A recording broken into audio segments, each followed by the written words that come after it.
پھر کھلا ہے در عدالت ناز، گرم بازار فوجداری ہے۔ ہو رہا ہے جہان میں اندھیر، زلف کی پھر سرشتہ داری ہے۔ پھر دیا پارے جگر نے سوال، ایک فریاد آہو زاری ہے۔ پھر ہوئے ہیں گواہ عشق طلب، اشک باری کا حکم جاری ہے۔ دل و مشگاں کا جو مقدمہ تھا، آج پھر اس کی روبکاری ہے۔ اب سے کچھ دہائیوں پہلے تک جب گھروں کی حکومت ایڈیٹ باکس کے ہاتھوں میں نہیں ہوا کرتی تھی، ہم فلموں میں عدالت کے سین دیکھتے ہوئے اس طرح کے جملے سنا کرتے تھے کہ تعزیرات ہند کی دفعہ فلاں فلاں کے تحت ملزم کو باعزت بری کیا جاتا ہے، میں قرار نہیں دے رہا ہوں۔ غرض کہ اردو عدالتی اور قانونی کارروائیوں کی زبان رہی ہے، خاص طور سے زیریں عدالتوں میں۔ فارسی کے بعد انگریزی حکومت کے دوران اردو رائج ہو گئی۔ اردو سے وابستگی اس حد تک بڑھی کہ کئی جج، وکلا اور عدلیہ سے تعلق رکھنے والے دوسرے عہدیداران اپنی بحث اور گفتگو کے دوران ہی نہیں بلکہ اپنی روزمرہ کی زندگی میں بھی اردو سے قریب تر ہوتے گئے۔ غالب کے ہم عصر صدر الدین آزردہ، اکبر الہ آبادی، برج نارائن چکبست اور آنند نارائن ملا کا تعلق بھی عدلیہ سے ہی تھا۔ بہرحال اردو کے عدالتی لہجے پر گفتگو کے لیے ایسی روشن ضمیر، محترم اور نایاب شخصیتیں ہمارے درمیان موجود ہیں جنہوں نے بے خوف ہو کر ہندوستانی جمہوریت اور عدلیہ میں عوام کا اعتماد قائم رکھا۔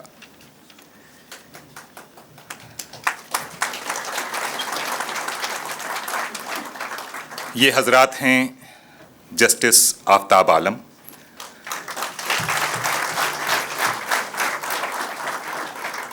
جناب Tahir Mahmood, justice T S Thakur اور جناب سلمان خورشید۔ ہمارے نوجوان دوست سیف محمود یہاں موجود ہیں جو اس بزم کے ناظم کی حیثیت سے آپ کے ساتھ ہوں گے۔ میں ان سے گزارش کرتا ہوں کہ اب گفتگو کا باضابطہ آغاز فرمائیں۔ ہم لوگ آج جس موضوع پہ گفتگو کرنے جا رہے ہیں وہ ہے اردو کا عدالتی لہجہ۔ اب اردو تو ہمارے عدالتوں کی زبان رہی ہی ہے، آج بھی حالانکہ سپیریئر کورٹس میں بحث انگریزی میں ہوتی ہے، لیکن کچھ اردو کے الفاظ ایسے ہیں جن کو ویسا کا ویسا ہی رکھا گیا ہے۔ اب دور کیوں جائیے آپ، ویسے تو قانون، خود، عدالت، یہ سب جو الفاظ ہیں، لیکن اگر آپ سپریم کورٹ رولز دیکھیں تو اس میں ابھی بھی کچھ الفاظ ایسے، یا ہائی کورٹ کے رولز دیکھیں تو ابھی بھی کچھ الفاظ ہیں جن کو انگریزی کے بیچوں بیچ ویسا ہی اردو کا لفظ آپ پائیں گے، جیسے کہ وکالت نامہ۔ آج بھی بامبے ہائی کورٹ میں جو کورٹ ماسٹر یا ریڈر ہوتا ہے اس کو سرشتہ دار کہا جاتا ہے۔ پوری بحث انگریزی میں ہو رہی ہے، لیکن جب وکالت نامے کا سرشتہ دار کا ذکر ہو، مائی لارڈ سرشتہ دار روڈ، اس میں اردو کا وہ ذکر آ جاتا ہے۔ اور پروفیسر شمیم حنیفی صاحب تشریف رکھتے ہیں، وہ صبح بتا رہے تھے کہ ڈپٹی نذیر احمد صاحب جو کہ جن کو کہ پہلا ناولسٹ مانا جاتا ہے اردو کا، انہوں نے انگریزوں کے اصرار پہ انڈین پینل کوڈ کا ترجمہ کیا تھا تعزیرات ہند، اور وہ جو ٹرمینالوجی ہے اس کی وہ آج تک جو ہے ہماری عدلیہ میں رائج ہے۔ صاحب میں سب سے پہلے چیف جسٹس ٹھاکر کو زحمت دوں گا، لیکن صاحب اس سے پہلے میں اگر آپ کی اجازت ہو تو ایک بہت مختصر سا قصہ سنا دوں جو میں نے خود دیکھا ہے، اور مجھے آپ اجازت دیجیے کہ میں انگریزی میں وہ سناؤں کیونکہ وہ انگریزی میں ہی جو ہے وہ ہوا تھا، وہ گفتگو ہوئی تھی۔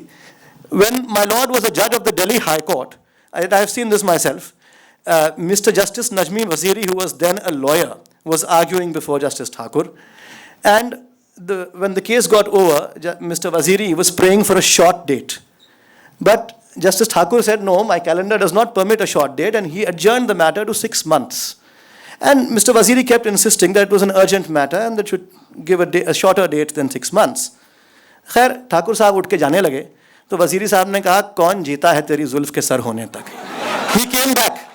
سنیے صاحب, he came back to his seat and said, پہلا مصرع پڑھیے.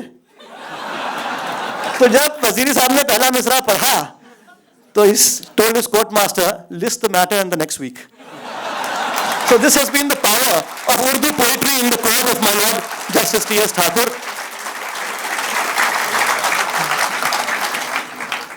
سر آپ کا تعلق جموں کشمیر سے رہا ہے, آپ نے وہاں وکالت بھی کی, آپ وہاں ہائی کورٹ کے جج بھی رہے, اس کے بعد آپ پنجاب میں اور دہلی میں بھی ہائی کورٹس کے جج رہے.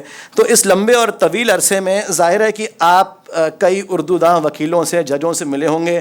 عدالتوں میں اردو کے استعمال کو آپ نے خود دیکھا ہوگا, بلکہ کیا بھی ہوگا. آپ کے والد صاحب خود ایک اردو داں تھے. تو سر کیسا رہا یہ اردو کے عدالتی لہجے کے ساتھ آپ کا یہ سفر, اور کون کون ملا آپ کو اس میں اور کیسا لگا آپ کو؟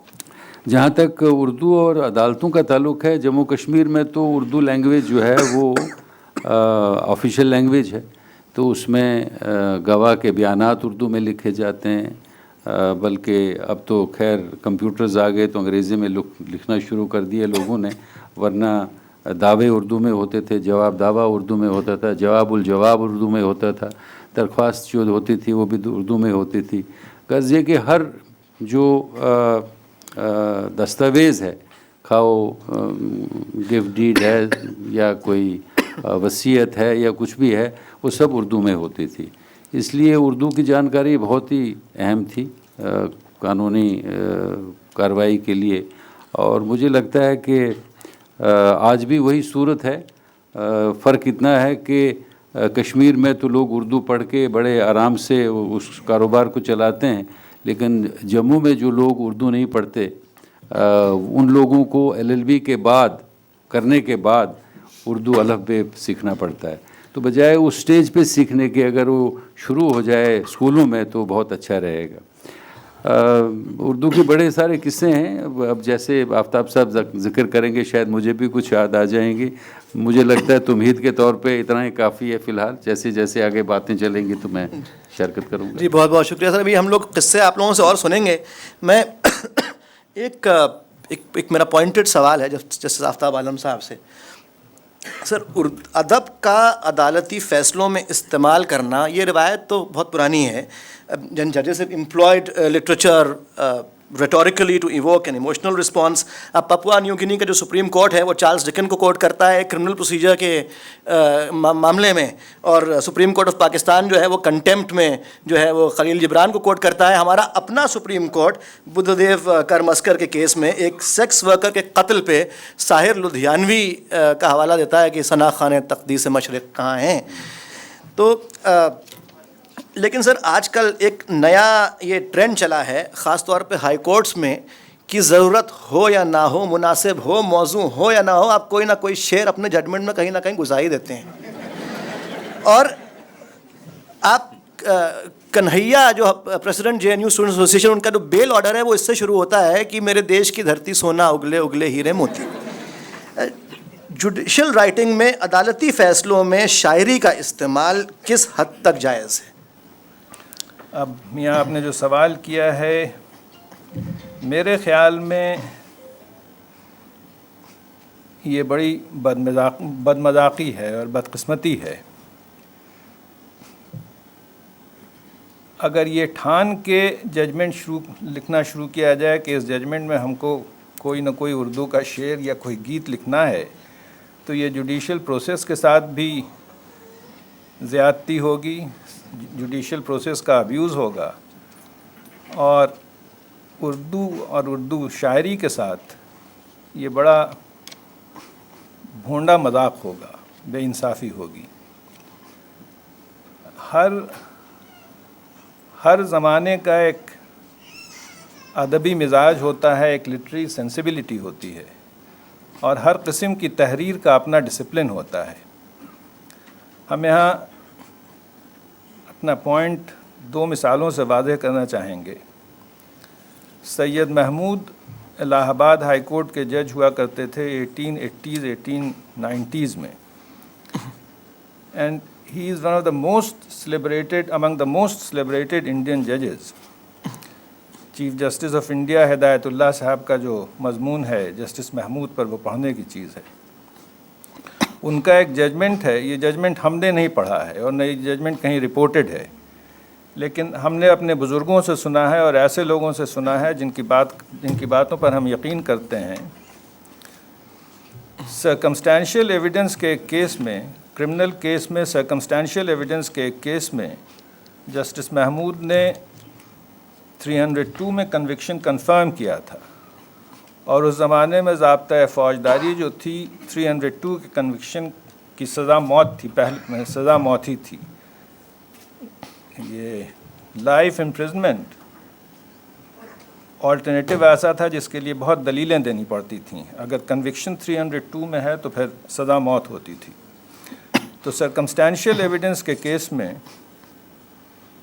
انہوں نے کنوکشن کنفرم کیا، ڈیتھ سینٹنس دیا، اور ان کا ججمنٹ ختم ہوتا ہے مرزا داغ کے اشعار پر: قریب ہے یار روز محشر، چھپے گا کشتوں کا خون کب تک، جو چپ رہے گی زبان خنجر، لہو پکارے گا آستین کا. But this was in 1880s and 1890s. ہم اپنی بات کرتے ہیں، ہم 1990 میں جج بنے تھے. 1991 یا 1992 کی بات ہوگی.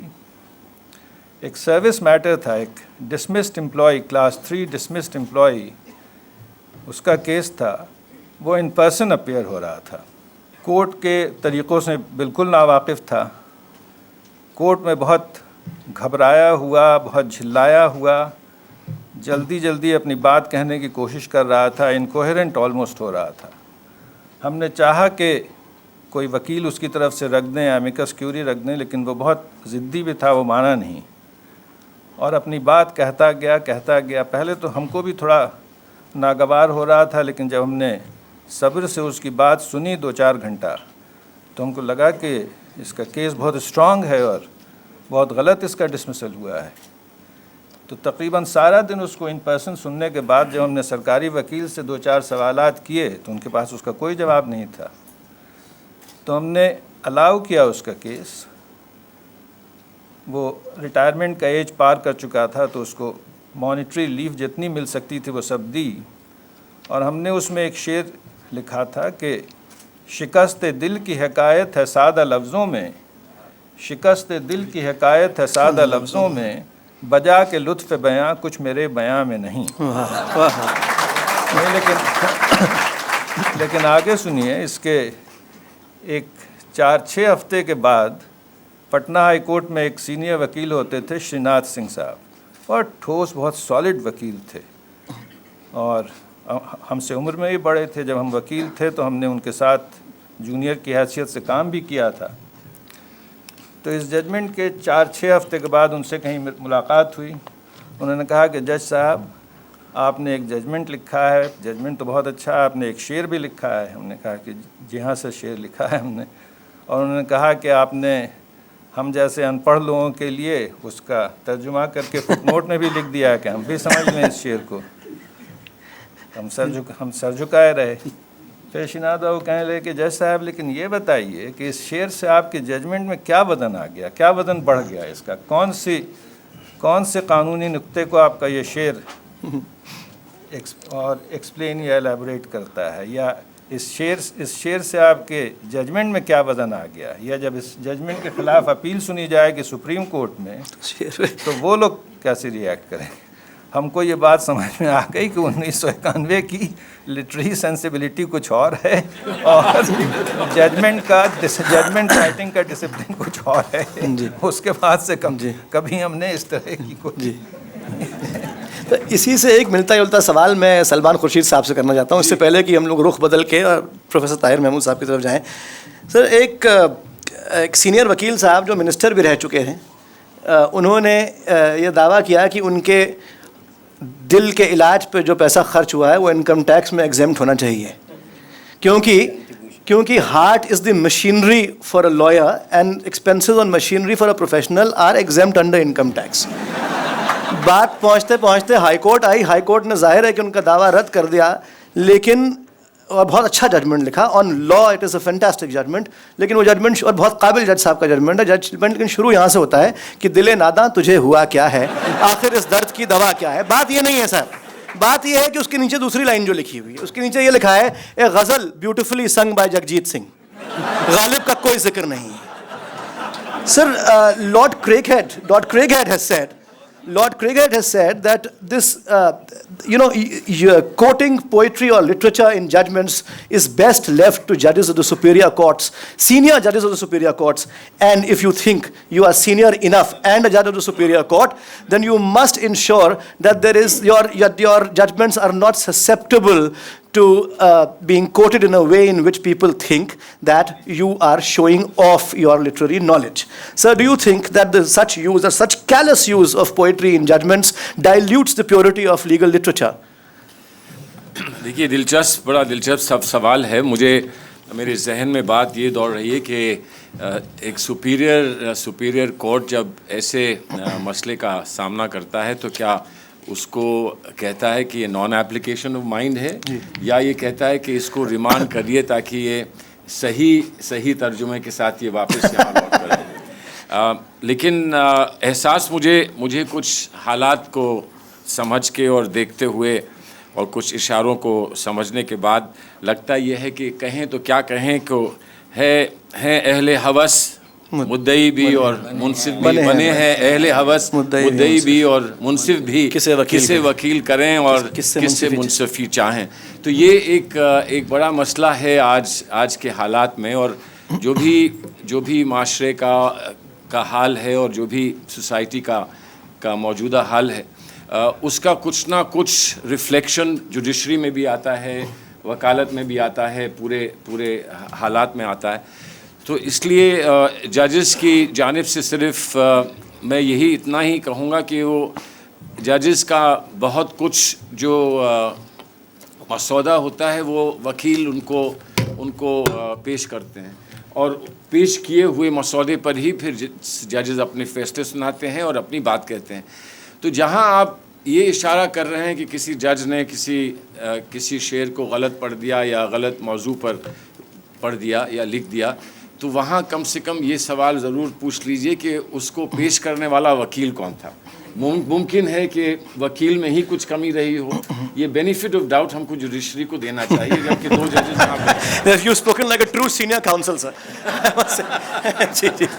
لیکن ہمارے ملک میں اب جوڈیشری میں بھی اور کرکٹ ٹیم میں بھی ایک مسئلہ ہے. جی, اتنی زبانیں ہیں کہ اکثر دو ججز بیٹھے ہوتے ہیں مختلف حلقوں سے آئے, ایک خطے سے کہیں اور سے, اور سوال یہ آ جاتا ہے کہ یو پی کا ایک کرمنل کیس آتا ہے, مرڈر کیس آتا ہے, اور اس میں کوئی کہتا ہے کہ انہوں نے للکارا دیا کہ اس کو مارو, تو وہ بیچارہ جو ترجمے میں پڑھتا ہے وہ تو کہتا ہے کل ہم, اور جو یو پی کے حالات جانتا ہے وہ یہ کہتا ہے کہ نہیں, صرف مارنے کی بات کی تھی, اس کو جان سے مارنے کی بات نہیں کی تھی.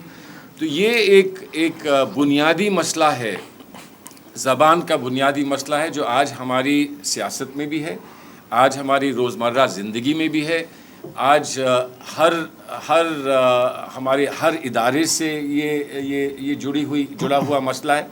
اور اردو تو بہت دور کی بات ہے, جب بہت سارے ہمارے حضرات اس نظام میں وہ بھی ہیں جنہیں انگریزی نہیں سمجھ میں آتی ہے.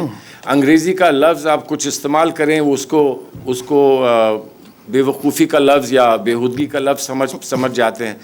تو اس لیے شاید یہاں سے جو شروعات کر رہے ہیں, جو آغاز کر رہے ہیں آپ, ایک زبان کو تہذیب کے ساتھ جوڑ کر سمجھنے کا, تہذیب و تمدن زبان سے جڑی ہوتی ہے, شاید وہی ایک بڑا مسئلہ آج ہمارے سامنے جوڈیشری میں ہے اور عدالت میں ہے.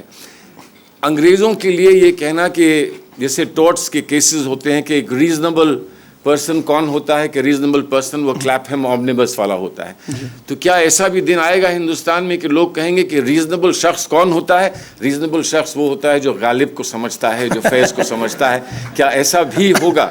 لیکن مجھے ڈر اس بات کا ہے اور افسوس اس بات کا ہے کہ اگر ہمارے ہاں ججز کچھ اور رہتے اور جو ججز یہاں موجود ہیں وہ کچھ دن اور بینچ پر رہتے تو ممکن ہے کہ ہم اس جانب بڑھ سکتے. لیکن اب وہ ریٹائر ہو گئے ہیں, اب اگلے کون آئیں گے, کتنی اردو جانیں گے, وہ پھر آگے وقت بتائے گا. اب ذرا سے لہجہ اور رخ دونوں بدلتے ہیں. اور پروفیسر طاہر محمود صاحب کی طرف چلتے ہیں.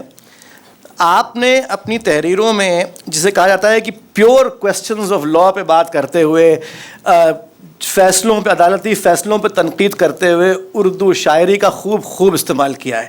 مجھے یاد ہے کہ جب 5 ججز کا فیصلہ آیا مائنورٹی ایجوکیشن انسٹیٹیوشنز پہ, اس میں کچھ کنفیوژن تھا. اس کنفیوژن کو دور کرنے کے لیے ایک لارجر بینچ کے پاس وہ معاملہ بھیجا گیا. اس نے جو فیصلہ دیا وہ اس سے زیادہ کنفیوزنگ تھا.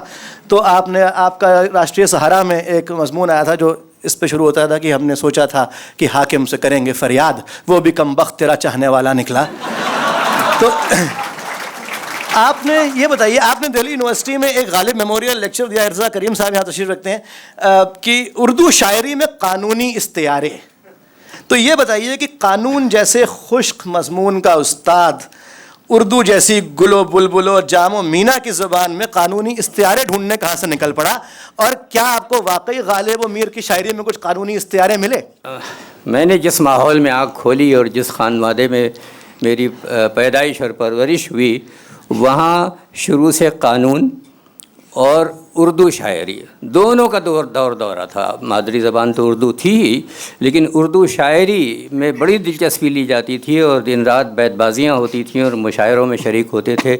اور قانون شروع سے ہی گھٹی میں پڑا ہوا تھا, کیونکہ میرے والد مرحوم شہر کے ایک معزز وکیل تھے, تو اس لیے پالنے سے ہی قانون اور اردو کا امتزاج میری پرورش اور بعد میں میری شخصیت میں رہا. تو جب مجھے اردو ڈپارٹمنٹ کے ہیڈ دلی یونیورسٹی میں پروفیسر ارتضیٰ کریم صاحب نے مدعو کیا کہ میں غالب میموریل لیکچر دوں ان کے ڈپارٹمنٹ میں, تو میں نے سوچا کہ کیوں نہ یہ جو امتزاج میری پرورش میں تھا اور ابھی بھی میری شخصیت میں ہے, اسی پر کوئی پہلو ڈھونڈوں. اور ذہن میں آیا کہ اردو شاعری میں قانونی استعارے پر بات کی جائے, جس پر میرے خیال سے بہت زیادہ کام اس وقت تک نہیں ہوا تھا. تو اس لیے میں نے وہ لیکچر وہاں پر. کیا قانونی استعارے ملے آپ کو غالب وغیرہ کلاسیکی اردو شعراء؟ غالب کے دیوان میں تو اشتہارے بھرے پڑے ہیں, قانونی استعارے بھرے پڑے ہیں, کیونکہ غالب وکیل تو نہیں تھے, لیکن جیسے کہا جاتا ہے نا کہ فلاں شخص بہت تجربہ کار وکیل ہے, تو غالب بڑے تجربہ کار موکل تھے. ساری زندگی انہوں نے مقدمے لڑتے گزار دی.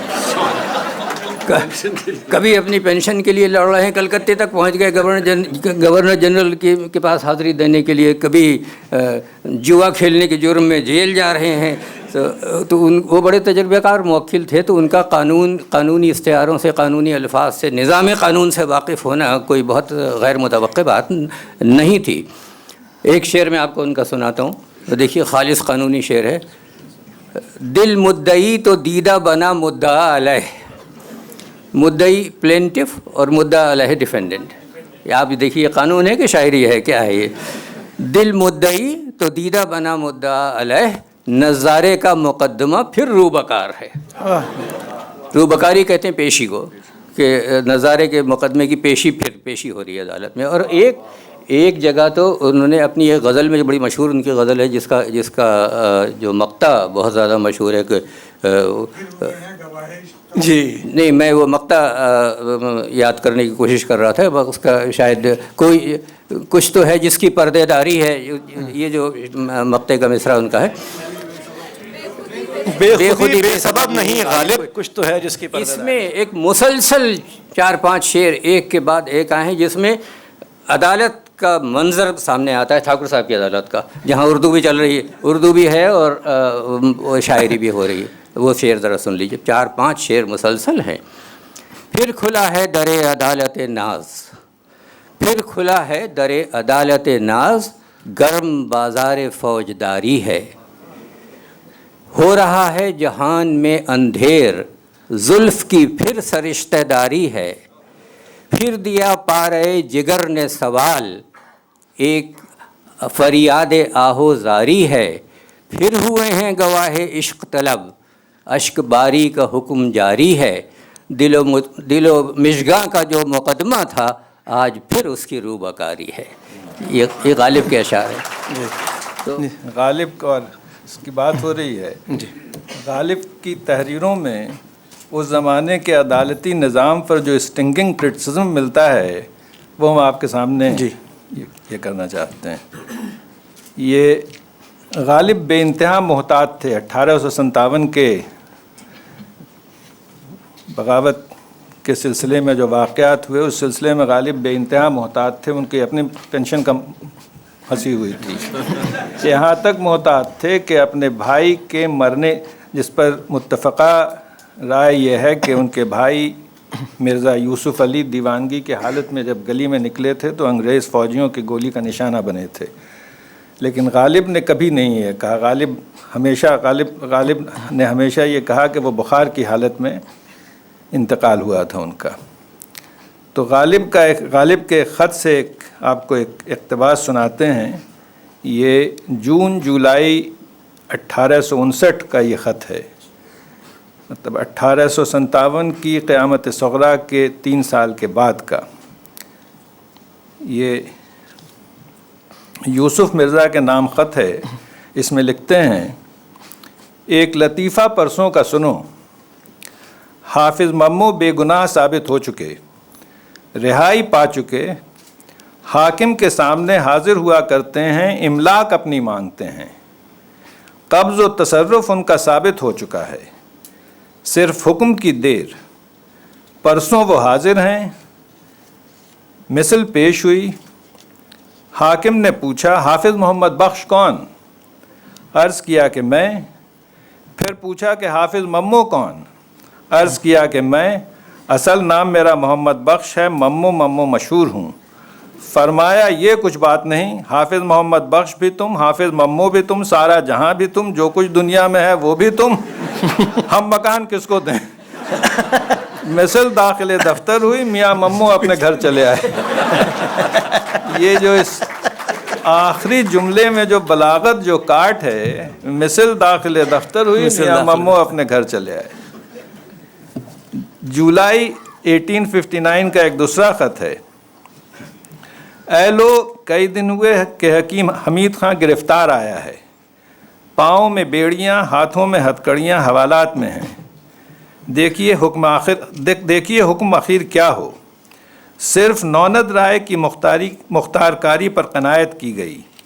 جو کچھ ہونا ہے وہ ہو رہے گا. ہر شخص کی سرنوشت کے موافق حکم ہو رہے ہیں.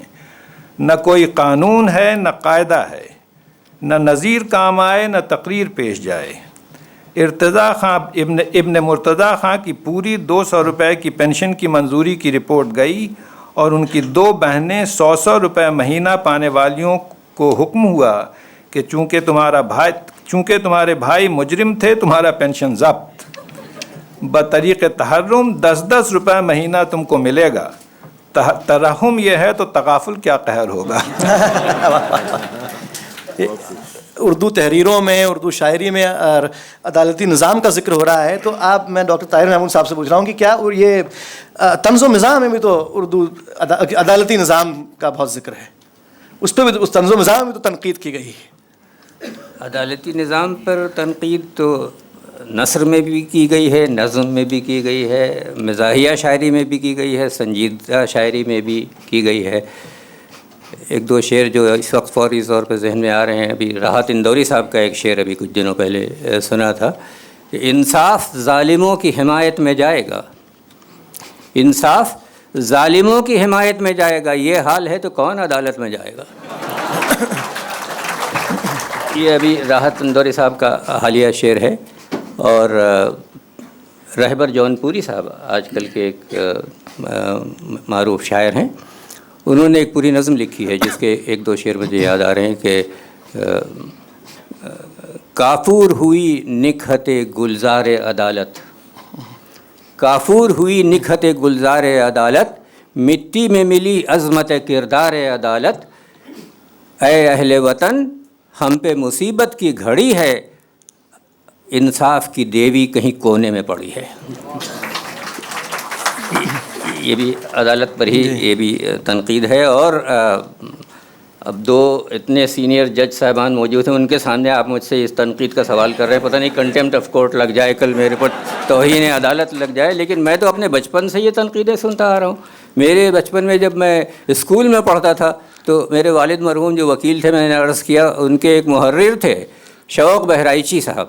جو بڑے زبردست مزاح نگار تھے، اور ان کی ساری زندگی وکیلوں کی محرری کرتے گزری تھی، تو ان کی شاعری، مزاحیہ شاعری میں جو قانون کا ایسا استعمال ہوتا تھا کہ صاحب جس کا جواب نہیں ہے۔ انہوں نے عدالت کی تنقید کی، فرمایا آپ لوگوں کو شاید کچھ لوگوں کو معلوم ہوگا، آپ کو تو یقیناً معلوم ہے آپ حضرات کو، کہ جو عورتیں فریق ہوتی تھیں مقدمات کے لیے، ان کے لیے ججمنٹس میں اور پیٹیشنس میں مسمات کا لفظ استعمال کیا جاتا تھا۔ مسمات کو آپ مسز کہہ لیجئے، مس کہہ لیجئے، مدمزل کہہ لیجئے، محترمہ کہہ لیجئے، کچھ بھی مسمات کا لفظ استعمال ہوتا تھا۔ اب شوق صاحب کا چھوٹا سے چھوٹی بہر میں شعر سنیے کہ عدالت کو بھی اب لبھانے لگی ہے، عدالت کو بھی اب لبھانے لگی ہے مسمات رشوت کی اٹھتی جوانی۔ عدالت کو بھی اب لبھانے لگی ہے مسمات رشوت کی اٹھتی جوانی۔ یہ ہم نے اپنے بچپن میں یہ شعر، آج سنجے ہیگڈے صاحب خوب داد دے رہے ہیں شعر میں بیٹھے ہوئے۔ اور قانون پر بھی خوب تنقید ہوئی ہے۔ شوق بہرائچی صاحب کا ایک قطعہ پھر ذہن میں آ گیا، میں ان کا دیکھیے تو کیا زبردست اس میں مزاح ہے اور کیا شاعری اور کیا طنز ہے اس میں۔ وہ فرماتے ہیں کہ یہاں ہر تولیت میراث اپنی سمجھی جاتی ہے، یعنی متولی ہونے کا جو عہدہ ہوتا ہے، یہاں ہر تولیت میراث اپنی سمجھی جاتی ہے، یہاں جو وقف ہوتا ہے الاولاد ہوتا ہے۔ یہاں جو وقف ہوتا ہے الاولاد ہوتا ہے۔ وقف الاولاد قانون کی ایک بہت مشہور انسٹیٹیوشن ہے۔ یہاں جو وقف ہوتا ہے، اس کا اگلا شعر سنیں، یہاں اہل سخن کی قدر بعد از مرگ ہوتی ہے، یہاں اہل سخن کی قدر بعد از مرگ ہوتی ہے، یہاں ہر ایک دعویٰ خارج المیعاد، beyond limitation, barred by limitation, time barred, barred by limitation, خارج المیعاد۔ جی اگر سیف اگر وقت ہو تو مجھے یہ بھی یاد آ رہا ہے کہ اودھی زبان میں بعض شعراء نے قانون کی کیفیت کی، ملک میں لا اینڈ آرڈر کی کیا کیفیت ہے، اس کے اوپر بڑا اچھا تبصرہ کیا ہے، تنقید کی ہے۔ ممکن ہے یہاں کچھ لوگ اودھی زبان سمجھتے ہوں، تو ان کا ایک قطعہ میں سناتا ہوں آپ کو، رفیق شادانی صاحب کا، جو فیض آباد کے بہت مشہور مزاح نگار شاعر تھے، اور ابھی کچھ سالوں پہلے ان کا ایک کار ایکسیڈنٹ میں انتقال ہوا۔ ان کا ایک قطعہ ہے اودھی زبان میں، بہت ہی دلچسپ قطعہ ہے۔ وہ فرماتے ہیں کہ سعودی میں سزا چور کی ہے ہاتھ کٹانا، سعودی میں سزا چور کی ہے ہاتھ کٹانا، پر دیش میں تم ہاتھ کٹا ایک نہ پئیو۔ سعودی میں سزا چور کی ہے ہاتھ کٹانا، پر دیش میں تم ہاتھ کٹا ایک نہ پئیو، اور قانون وہی اپنے یہاں لاگو ہو جائے تو دعویٰ ہے مورا ہاتھ بچا ایک نہ پئیو۔ واہ، بہت بہت شکریہ۔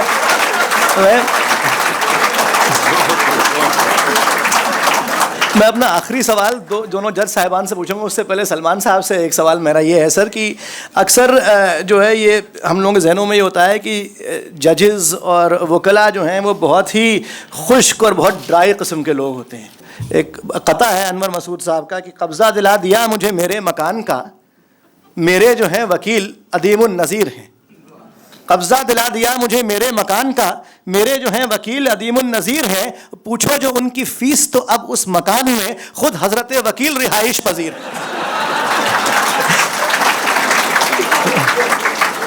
تو یہ اور جنرلی لوگ یہ سوچتے ہیں کہ یہ لائرز اینڈ ججز، they are you know these dried and dusted people living in the tombs of legalese, اور باہر سے ان کا کوئی تعلق نہیں ہوتا ہے۔ تو آپ کو لگتا ہے کہ ادب کا استعمال وکالت میں یا جوڈیشل رائٹنگ میں جو ہے وہ وکیل یا جج کو عام آدمی سے یا آدمیت سے یا انسانیت سے زیادہ قریب لاتا ہے؟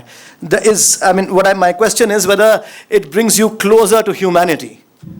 دیکھیے یہ تو بنیادی سوال ہے۔ اگر ادب آپ کو انسان سے جوڑتا ہے اور انسانیت سے جوڑتا ہے تو یقیناً جو بھی وکلا حضرات ہیں، جج حضرات ہیں، ان کی جو بھی بیانی ہے اس میں اگر وہ جز ہو تو وہ بھی انسانیت سے جوڑے گا یقیناً، کیونکہ جو کورٹ میں لمبی بحث میں کبھی ایک لمحے کے لیے جج کچھ اور سوال پوچھتے ہیں، اس لیے پوچھتے ہیں کہ حالات، اس کو جو ماحول ہے اس کو تھوڑا سا لائٹ کریں، اور اس میں اس قسم کی بات آتی ہے، اور اس میں اگر شاعری کی بات بھی آ جائے یا ادب کی بات آ جائے تو یقیناً اس سے ایک نیا تعلق پیدا ہوتا ہے انسانیت کا, اور جو ایک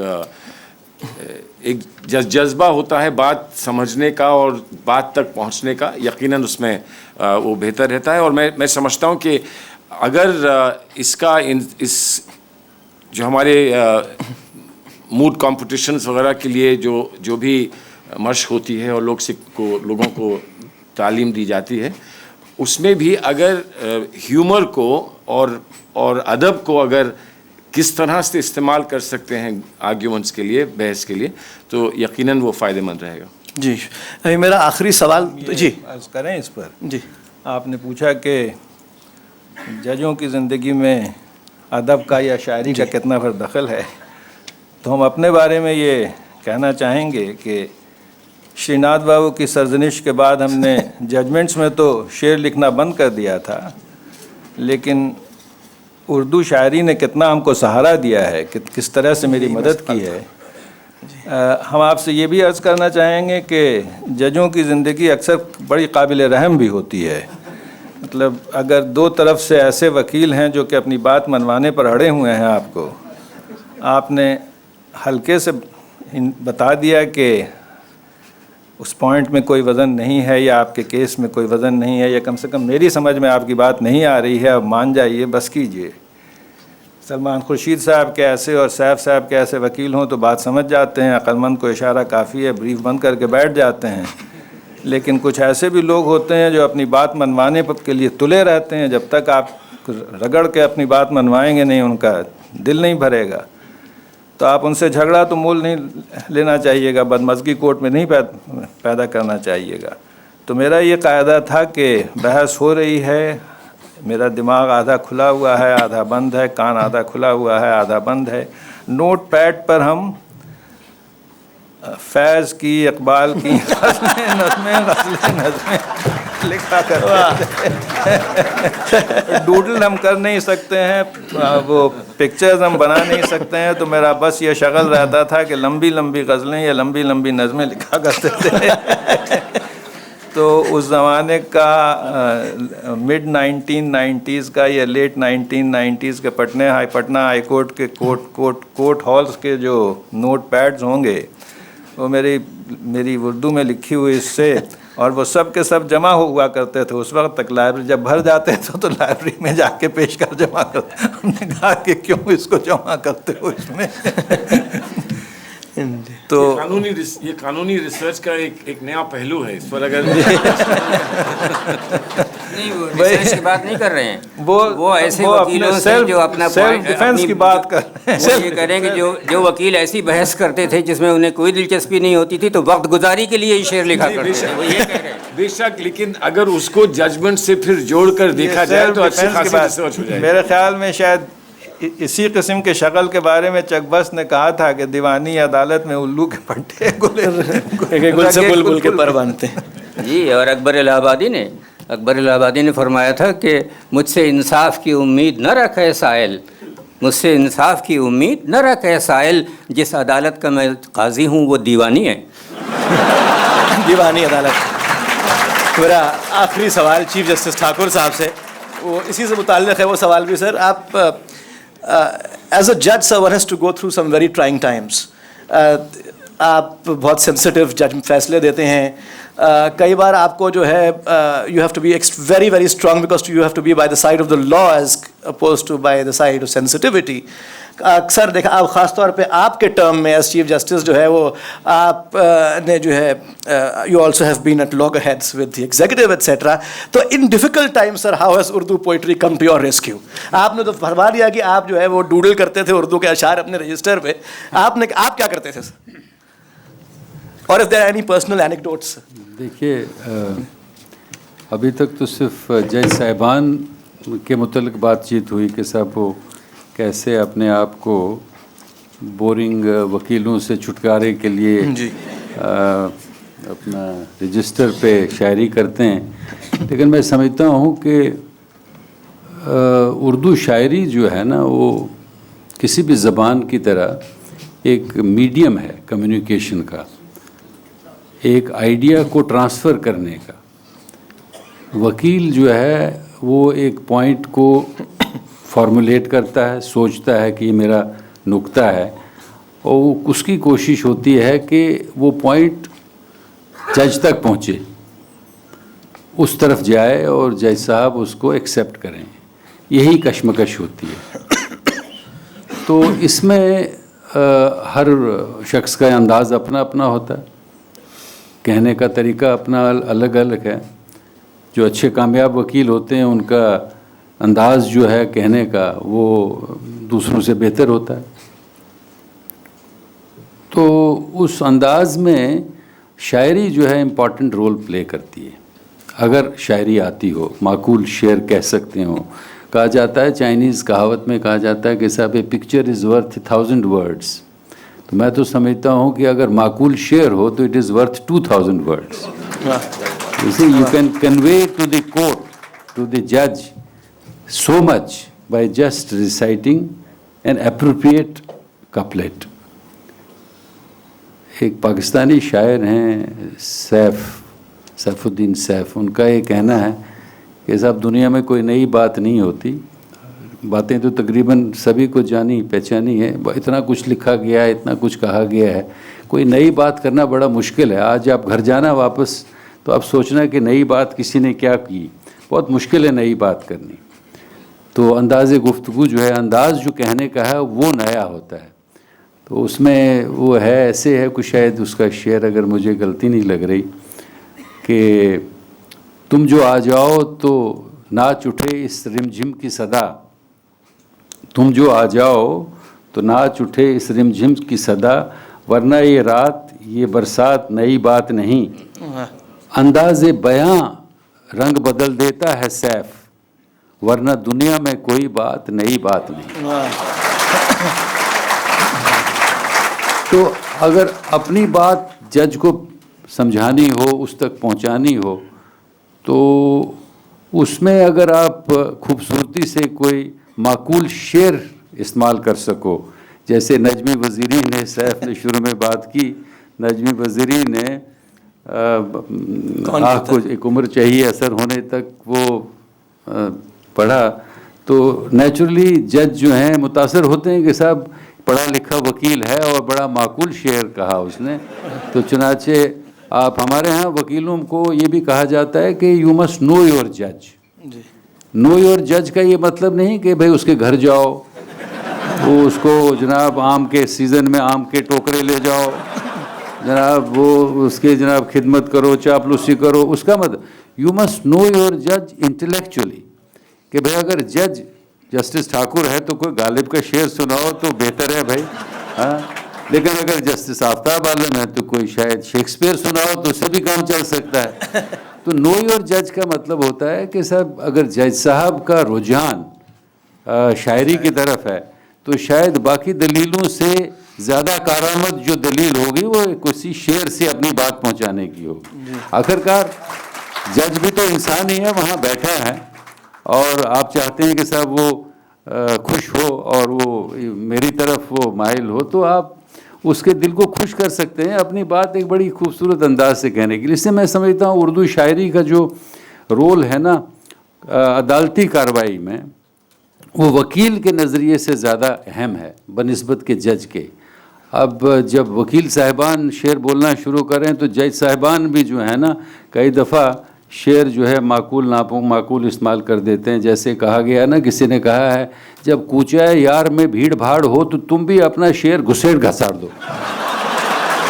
تو یہ کئی دفعہ غلطی سے جج صاحبان جو ہیں زبردستی شعر کو اس میں گھسیٹ دیں, وہ نامعقولیت جو ہے وہ صحیح نہیں ہے. اس سے تھوڑا سا, اس سے دونوں کو بے انصافی ہے. ورنہ تو بہت اچھی بات ہے, اگر معقول شعر وکیل کہیں تو وہ تو کہنے کے لیے اس کو حق ہے, لیکن اگر جج صاحب نامعقول شعر کسی ججمنٹ میں لکھ دیں تو اس پہ پھر تنقید ویسے ہی ہوتی ہے جیسے آفتاب عالم صاحب نے برداشت کی آج سے 30 سال پہلے کہ صاحب آپ کے اس شعر سے کیا وزن بڑھا.